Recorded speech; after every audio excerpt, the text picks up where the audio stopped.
புதுச்சேரி மேரி உழவர்கரை அருள்மிகு ஸ்ரீ மீனாட்சி சுந்தரேஸ்வரர் மற்றும் முத்து மாரியம்மன் தேவஸ்தான திருப்பணி தொடக்க விழா பூமி பூஜை நடைபெற்றது. புதுச்சேரி மேரி உழவர்கரை அருள்மிகு ஸ்ரீ மீனாட்சி சுந்தரேஸ்வரர் மற்றும் முத்து மாரியம்மன் தேவஸ்தான திருப்பணி தொடக்க விழா இன்று நடைபெற்றது. இதில் உழவர்கரை தொகுதி சட்டமன்ற உறுப்பினர் சிவசங்கரன் கலந்து கொண்டு திருப்பணிகளை பூமி பூஜை செய்து துவக்கி வைத்தார். முன்னதாக காலை சுவாமிக்கு விக்னேஸ்வர பூஜை, மகா கணபதி ஹோமம், மகா சுதர்சன ஹோமம், லக்ஷ்மி ஹோமம் நடைபெற்றது. தொடர்ந்து பாசு பாதசன ஹோமம், பிரித்தியங்கரா ஹோமம், நவகிரக ஹோமங்கள் நிறைவடைந்தது. மகா பூர்ணகதி பிரித்தியங்கரா பூஜை கலசாபிஷேகம் நடைபெற்று மகா தீபாரதனை காண்பிக்கப்பட்டது. அதனைத் தொடர்ந்து முக்கிய நிகழ்வான திருப்பணிகளுக்கான பூமி பூஜை நடைபெற்றது.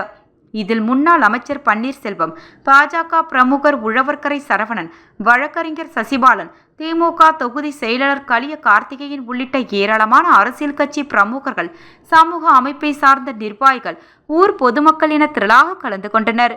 நிகழ்ச்சிக்கான ஏற்பாடுகளை ஆலய திருப்பணிக்குழு தலைவர் தமிழ்வேந்தன், ஆலய நிர்வாகி துரைராஜ் உட்பட ஊர் பொதுமக்கள், இளைஞர்கள் செய்திருந்தனர்.